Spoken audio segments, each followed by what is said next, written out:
Hello students. तो कैसे हैं आप लोग? सो ये फोर्थ वीडियो लेक्चर है इंटीग्रेशन का। ओके। और फिर से मैं आपके लिए मोस्ट इंपॉर्टेंट क्वेश्चन लाया हूँ जो कि जेई मेंस और एडवांस के पॉइंट ऑफ व्यू से बहुत ही ज़्यादा इंपॉर्टेंट है। ओके, स्टार्ट करते हैं फर्स्ट क्वेश्चन से। 31st question. सो ये प्रोसीजरल क्वेश्चन है। जब भी आपको लीनियर वन, मतलब लीनियर वन की कुछ पावर हो, एल वन की कुछ पावर हो, फिर देख सकते हो लीनियर टू की कुछ पावर हो, तो आप हमेशा L one linear one upon linear two को टी लेट कर लेना। तो बना देते हैं, चलो। इंटीग्रेशन dx, इसको ऐसे लिख लेते हैं x+2 अपॉन x-1। और इसकी पावर कितनी है? x+2 की पावर 5 है। बच क्या गया? x-1। उसकी पावर कितनी हो जाएगी? 8, क्योंकि 8 माइनस 5 कितना होता है? 3। अब पूरे की पावर फिर 1/4 है, तो 1/4 ले लिया। अब मैंने बताया था linear one upon linear two को टी लेट करना है ना, यानी कि x+2 अपॉन x-1, इसको टी लेट कर लिया। इसको और कैसे लिख सकते हैं?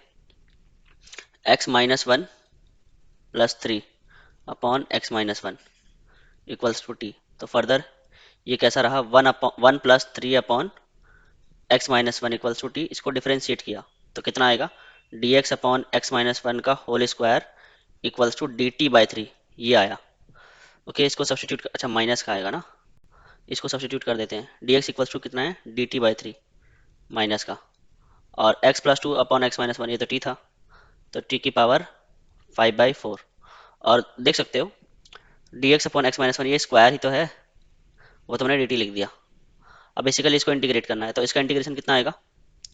-1/3, और टी की पावर -1 करेंगे तो टी की पावर 5/4 है ना, तो 5/4 -1। Okay, let me check.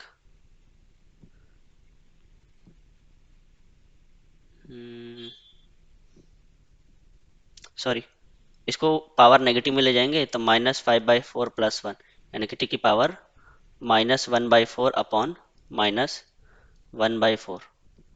तो कितना आ गया ये यहाँ से? ये तो कैंसिल हो गया अब, माइनस से माइनस। तो यहाँ पे और फर्दर इसको कैसे लिख सकते हैं? 4/3, और टी की पावर माइनस है ना, टी की पावर प्लस करोगे तो जो भी टी माना था उसका रेसिप्रोकल लिख लो। तो कितना बनेगा? x-1 upon x+2 fourth root plus C. किसकी वैल्यू निकालनी है? के की ना, तो के की वैल्यू 4/3 है। ऑप्शन डी करेक्ट हो गया। Okay, question number 32। इसको देखो कैसे करेंगे। सिंपल है ये तो, आप खुद से करोगे आपको लगेगा कि हाँ ये सिंपल है। 1 - x⁻7 है। ओके, और ऊपर नीचे x⁻6 से मल्टीप्लाई कर दो, जिससे हर जगह x⁻7 बन जाएगा, और फिर x⁻7 को ही टीलेट कर लेना है। ये तो साफ साफ हिंट दिख ही रहा था। तो x⁻7 को टीलेट कर लिया, तो x⁻6 dx कितना बचेगा? dt/7। तो x⁻6 dx कितना हो गया? dt/7। और कितना था? 1 - t upon t into 1 + t। Parcel fraction से कर देते हैं इसको अब। पार्सल फ्रैक्शन मतलब 1 - t upon 1 + t। Okay, 1 - t upon t into 1 + t। इसको लिख लेते हैं हम a upon T plus b upon 1 + t। तो अब ए और बी की वैल्यू निकाल लो। ए और बी की वैल्यू कैसे निकालोगे? टी बराबर जीरो रख दो, तो टी बराबर जीरो रखोगे लेफ्ट हैंड साइड में, तो ए की वैल्यू कितनी है यहाँ से? 1। और टी बराबर -1 रखो, तो बी की वैल्यू कितनी आएगी? यहाँ -1 रखा तो 2, और नीचे -1 तो -2। तो अब बेसिकली किसको इंटीग्रेट करना है? 1/7 1/t -2/1 + t, इसको इंटीग्रेट करना है। तो कितना आ जाएगा इसका आंसर? 1/7, इसका integration log x⁻7, okay, -2 into log 1 plus x⁻7 plus C. इस 1/7 को अंदर मल्टीप्लाई कर देते हैं तो कितना हो जाएगा? log x -2/7 log 1 plus x⁻7 plus C.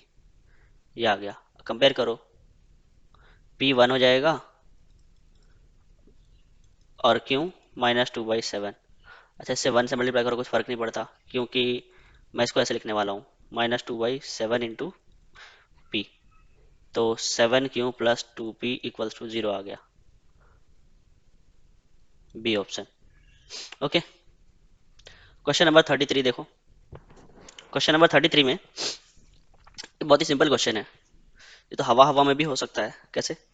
ये जस्ट -cos 2x होता है, ये एक्सप्रेशन जो होता है। कैसे? क्योंकि मैंने पहले भी बताया था, साइन की पावर 6x प्लस कॉस की पावर 6x, इसको लिख सकते हैं 1 - 3 sin² x। और अगर साइन की पावर 4x है तो याद रखना यहाँ प्लस होना चाहिए, तो 1 - 2 sin²x। तो जो डिनोमिनेटर में टर्म है और न्यूमरेटर में साइन की पावर 4x कॉस की पावर 4x आएगा, वो तो कैंसिल हो जाएगा। तो क्या बचेगा यहाँ पे? साइन की पावर 4x माइनस कॉस की पावर 4x, यही बचा ना। क्योंकि जो डिनोमिनेटर में 1 - 2 sin²x, ये दोनों तो सेम ही टर्म होते हैं ना, तो ये तो कैंसिल हो जाएंगे। एक डिनोमिनेटर में तो होगा ही, न्यूमरेटर में भी एक प्रोड्यूस होगा। अब इसको कैसे लिख सकते हो? a² minus b² a+b²। तो a+b² वो तो 1 हो जाएगा, a - b² कितना हो जाएगा? -cos 2x dx। और इसका इंटीग्रेशन क्या होता है? ये C option. Okay, question number 34। इसको इंटीग्रेट करना है विद रिस्पेक्ट टू 10⁻⁻³ तो एक काम करते हैं, सभी को 10 बना देते हैं। तो cos की पावर 2/3 से डिवाइड कर दो, इसको 2 sin x cos x लिख सकते हैं। तो 2 sin x cos x लिख दिया, तो 2 की पावर 1/3 तो बाहर आ गया। अब sin x को cos की पावर 1/3, जैसे मैं डिवाइड कर रहा हूँ ना cos की पावर 2/3 से, cos की पावर 2/3 को ऐसे लिख सकते हैं ना, cos की पावर 1/3x इंटू cos की पावर 1/3x, cos की पावर ओवरऑल 2/3x है। तो एक cos की पावर 1/3x, एक cos की पावर 1/3x, वो तो कैंसिल हो जाएगा। और एक cos की पावर 1/3x sin की पावर 1/3x को 10 की पावर 1/3x बना देगा। ओके, अपॉन में 10 की पावर 2/3x प्लस 1, ये आ गया। अब इसी को टीलेट कर लो जो डिनोमिनेटर में है, 10 की पावर, इसको ऐसे लिख लो 1/3x की पावर 2 प्लस 1, इसको t। क्यों? क्योंकि 10 की पावर 1/3x के रेस्पेक्ट में करना है ना, तो 10 की पावर 1/3x तुम्हारा u की तरह ट्रीट होगा। और यहाँ क्या लिखा है? u², तो u² का डेरिवेटिव कितना होगा? 2u, कुछ इस तरह से ही होगा। फिर du, तो 2 इंटू 10 की पावर 1/3x और d 10 की power 1/3x equals to dt। इसमें ये मत करना 10 की पावर को फिर से sec² कर दिया, क्योंकि विद रिस्पेक्ट टू तुम यही कर रहे हो ना। अगर वो करना ही चाहते हैं तो फिर शुरू से ही इसको टीलेट कर लो, बाद में वही बन के आ जाएगा। तो चलो अब पहले सब्स्टिट्यूट करते हैं। 10 की पावर 1/3x, 10 की पावर 1/3x dt/2 है ये, dt/2। अच्छा, एक 2 की पावर 1/3 है पहले से ही था, अपॉन में 2t। तो आंसर कितना आ जाएगा? इसको क्या लिख सकता हूँ मैं? 1/2 की पावर 1 - 1/3 यानी कि 2/3 log, और जो टी माना था 1 प्लस 10 की पावर 2/3x प्लस सी। तो कौन सा ऑप्शन करेक्ट है? ये D option. Okay, question number 35। Question number 35 में भी आप देख सकते हो इसका डेरिवेटिव जस्ट रखा हुआ है। मतलब साइन इनवर्स 2012 की पावर x को अगर आप टीलेट करते हो तो इसका डेरिवेटिव क्या होगा? 1/√1 माइनस इसका स्क्वायर कर दो, इसका स्क्वायर करोगे तो 2x हो जाएगा पावर। और फिर ए की पावर एक्स, इसका भी तो डेरिवेट डिफरेंशिएट करोगे चेन रूल से। तो ए की पावर एक्स का क्या होता है? ए की power X into L N A into L N. एक काम करते हैं, डी एक्स लिख लेते हैं इसको, और डी टी बराबर एल एन ए जो यहाँ लिख रहे थे ना उसको नीचे भेज देते हैं, तो एल एन 2012। इससे फायदा क्या हो गया? ये पूरा टर्म देख रहे हो, जैसे 2012 की पावर क्या बनेगा? टी, और ये सारा मिला के, एक तो ये और एक ये dx देखो रखा हुआ है ना, 2012 की पावर x। ये 2012 की पावर ही x है, जैसे रूट हटाओगे ना और स्क्वायर है तो स्क्वायर रूट को हटा देगा, तो 2012 की पावर x ही बचेगा, ये देखो न्यूमरेटर में। तो ये कितना है? ये है मेरा dt/ln 2012। अब इसका इंटीग्रेशन आसान है। इसका ए की पावर x का इंटीग्रेशन क्या होता है? ए की power x upon ln a। तो 2012 की पावर ln a हो जाएगा आंसर, और एक ln a पहले से मौजूद है, तो ln 2012 का स्क्वायर। इसको और कैसे लिख सकते हो? जैसे इसको तुम न्यूमरेटर में ले जाना चाहो तो आर्गुमेंट और बेस में स्विच हो जाएगा, तो आर्गुमेंट ई बन गया, बेस कितना हो जाएगा? 2012, इसका स्क्वायर 2012 की पावर टी। टी कितना है? साइन इनवर्स 2012 की पावर एक्स। तो ऑप्शन कौन सा करेक्ट है? सी। तो ये भी तो सेम ही लग रहा है, ए और सी दोनों सेम ही है ना। हम्म। ओके, नेक्स्ट क्वेश्चन देखते हैं। ठीक है, तो इसमें क्या करें? रूट में कुछ दिख रहा है ना, ये अलग सी चीज। कभी भी क्वाड्रेटिक और रूट के अंदर लीनियर हो तो रूट के अंदर जो लीनियर वाला होगा उसी को ही टी लेट कर लेना। तो x प्लस वन बराबर कितना हो जाएगा? T square. तो dx कितना हो जाएगा?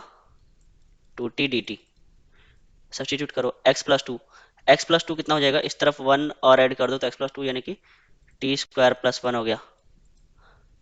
ओके, और dx 2t dt। और एक्स स्क्वायर की वैल्यू यहाँ से निकाल सकते हो। कैसे? जैसे x बराबर मैं ऐसे लिख सकता हूँ ना, टी स्क्वायर माइनस वन। तो एक्स स्क्वायर कितना हो जाएगा? टी स्क्वायर माइनस वन का होल स्क्वायर। तो एक्स स्क्वायर कितना हो जाएगा? इसका स्क्वायर जस्ट ओपन कर दो तो टी की power four plus one minus two T square, ये तो एक्स स्क्वायर हो गया। प्लस थ्री एक्स कितना हो जाएगा? Three T square minus three, फिर कितना है? प्लस थ्री, और इनटू में टी है, तो ये टी से ये टी कैंसिल, और क्या बच गया? T square plus one upon, अच्छा ये टू बाहर लिख लेते हैं, और टी की पावर फोर, और ये टी स्क्वायर, तीन से तीन कैंसिल, प्लस वन, ये बचा। अब टी स्क्वायर से ऊपर नीचे, ये तो आपको पता है कि कौन से टाइप का इंटीग्रल है।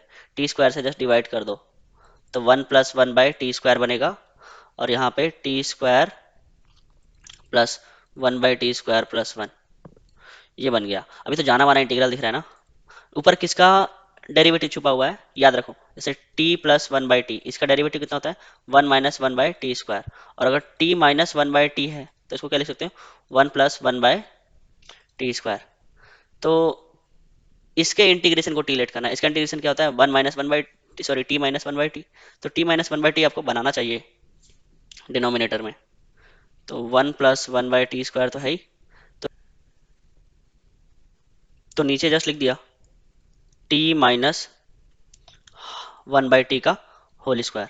इसको जब तुम ओपन करोगे तो माइनस टू आ जाएगा, पर मेरे को तो प्लस वन चाहिए ना, तो माइनस टू और प्लस थ्री कर दो तो वन आ जाएगा।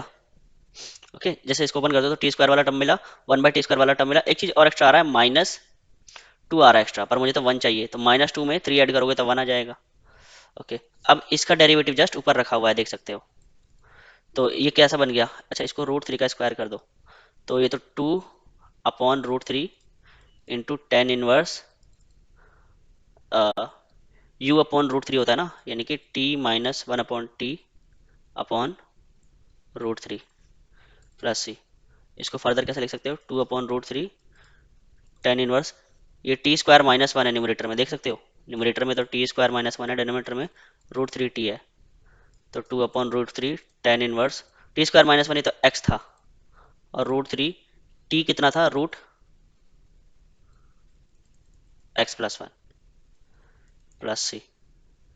तो ऑप्शन कौन सा है करेक्ट? ए। ओके, तो ये सिंपल क्वेश्चन। क्वेश्चन नंबर 37, इसमें देखो, इसमें पहले डिफरेंशिएट किसका हो रहा है? जी का, फिर एफ का। तो जिसका पहले होता है उसको न्यूमरेटर में लिखते हैं, और जिसका बाद में होता है उसको डिनोमिनेटर में।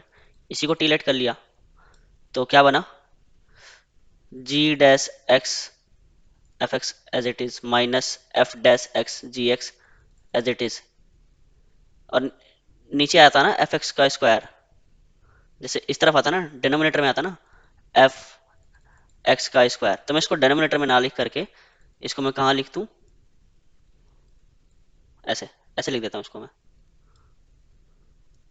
इसको ऐसे लिख देता हूँ, D X equals to D T by F X का होल स्क्वायर। अब वैल्यूज को सब्सटीट्यूट कर देता हूँ, ये डी एक्स, ये और ऊपर वाला मिला के क्या बना? डी टी बाई,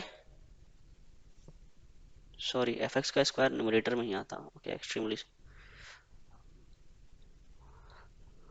हम यहाँ आता ना, तो डी टी इंटू, अब कैसे लिखें इसको, इसको भी ऐसा आप स्टेप बचा सकते हो, एफ एक्स का स्क्वायर। इसको क्या लिख सकते हो? लॉग जी अपॉन एफ यानी कि लॉग टी। ओके, और क्या बच गया, F X into G X. एक एफ एक्स से एफ एक्स कट गया, तो F X upon G X कितना है, F X upon G X one by T है, तो इसको क्या लिख सकते हो, log T by T D T. तो इसका आंसर कितना आ जाएगा, देखो न्यूमरेटर का डेरिवेटिव जस्ट रखा हुआ है, लॉग टी का डेरिवेटिव वन बाई टी होता है, तो इसका इंटीग्रेशन कितना हो जाएगा, लॉग टी का whole square by two plus C, यानी कि one by two log G X upon F X, G X upon F X, इसका whole square plus C, one by two log G X upon F X का C option.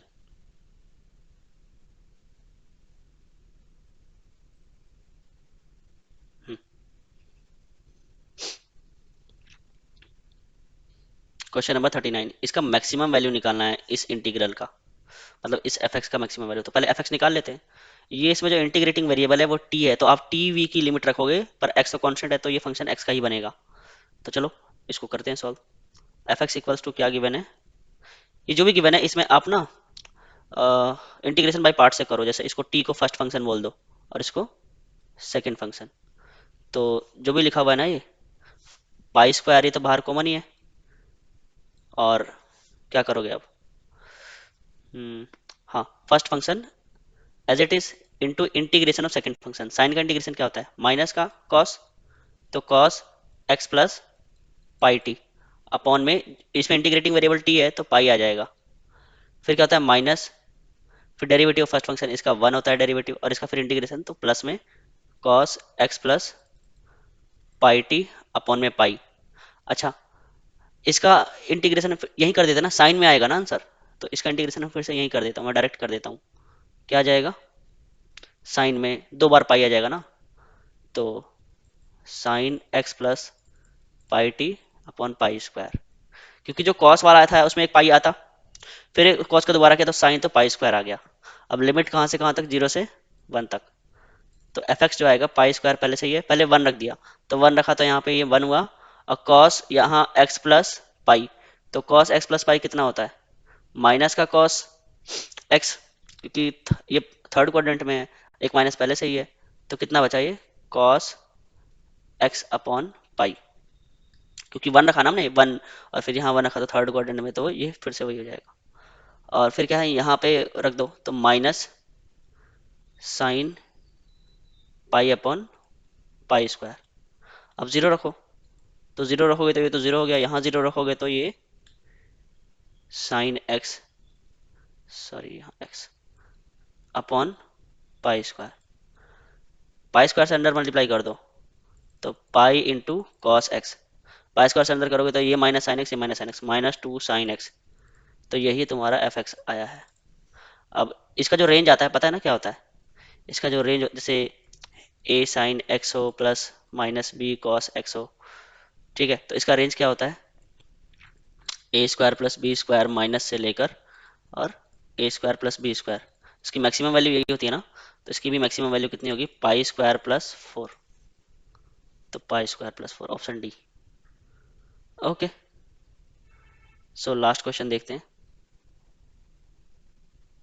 Question number 40, let f is a function continuous on zero to one, zero से one के बीच में continuous है, और F X का value जो है हमेशा रूट फाइव से कम ही है जीरो से वन के बीच में, और वन बाई टू के बीच में जो एफ एक्स है वो कम है टू बाई एक्स से। तो एक ही स्मॉलेस्ट वैल्यू बतानी है, अगर ये जो एरिया निकाल रहे हैं हम एफ एक्स डी एक्स का जीरो से वन के बीच में, वो हमेशा ए से कम ही आ रहा है, तो ए का स्मॉलेस्ट वैल्यू क्या होगा। तो पहले ग्राफ बना लेते हैं। ओके,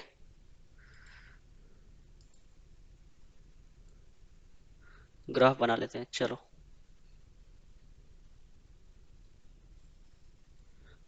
हम्म, यहाँ पर कहीं ज़ीरो है और यहाँ पर कहीं वन ले लेते हैं।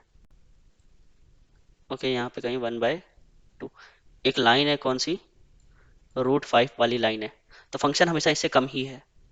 एक लाइन है two by x, one by to से वन के बीच में, तो वन बाई टू पे कितना आ रहा है, एक्स बराबर वन बाई टू रखो, फोर आ रहा है, तो वन बाई टू पे फोर, फोर तो कहीं यहाँ आएगा, जो ये वाला पॉइंट है ये कितना है, एक्स बराबर वन बाई टू और वाई बराबर कितना है फोर, और वन पे कितना आएगा, वन रखने पे टू आएगा, तो टू तो रूट फाइव से कम होता है, तो टू कहीं यहाँ पे, तो 2/x का ग्राफ कुछ ऐसे होता है। ठीक है, ये वाला पॉइंट क्या होगा? ये वाला पॉइंट जो होगा, y कोऑर्डिनेट तो सेम है, √5। x कोऑर्डिनेट जो होगा वो कितना होगा? 2/x को √5 के इक्वल रखो तो मतलब 2/x को √5 के इक्वल, तो x कितना आ जाएगा? 2/√5। तो ये वाला पॉइंट है 2/√5। अब fx क्या है? fx जो है वो एक तो इससे नीचे नीचे है, और किससे नीचे नीचे है? और इससे नीचे नीचे है। तो कॉमन एरिया क्या आया? कॉमन एरिया तो तुम्हारा ये आया ना। कॉमन एरिया जो है वो इतना इतना आया है ना, ये सारा आया है। 0 से 1 के बीच में इंटीग्रेट करना है ना, इसीलिए। तो ये कॉमन एरिया आया है, जो ये पोर्शन है तुम्हारा। ओके, ये कॉमन एरिया आया है। अच्छे से फिल कर दिया, देखा मेरी डिजाइनिंग। ठीक है, तो चलो इसको कैलकुलेट कर लेते हैं। सबसे पहले क्या करें, इस रेक्टेंगल का एरिया कैलकुलेट कर लेते हैं। इस रेक्टेंगल का एरिया तो साफ साफ दिख रहा है। बेस कितना है? 2/√5। और हाइट कितनी है? √5 प्लस। अब इतना एरिया निकालते हैं, ये एरिया। ठीक है, तो ये एरिया कैसे इंटीग्रेट कर दो, 2/√5 से लेकर 1 तक। और ग्राफ कौन से ग्राफ के नीचे एरिया है? 2/x के नीचे का एरिया है ना। तो कितना आ गया? 2 + 2 × ln x, लिमिट 2/√5 से लेके 1 तक। तो आंसर कितना आ जाएगा? 2 + 2 ln 1 - ln 2/√5। तो ये तो जीरो होता है। तो 2 + 2, इस नेगेटिव को पॉजिटिव करना चाहते हो तो ये पलट जाएगा, √5/2। तो 2 + D ऑप्शन। तो आई थिंक इतना सफिशियंट है इस लेक्चर के लिए। ओके, सो मिलते हैं नेक्स्ट वीडियो में कुछ और इंटीग्रेशन प्रॉब्लम के साथ। Thank you for watching. Please like, share and subscribe to your friends. Thank you.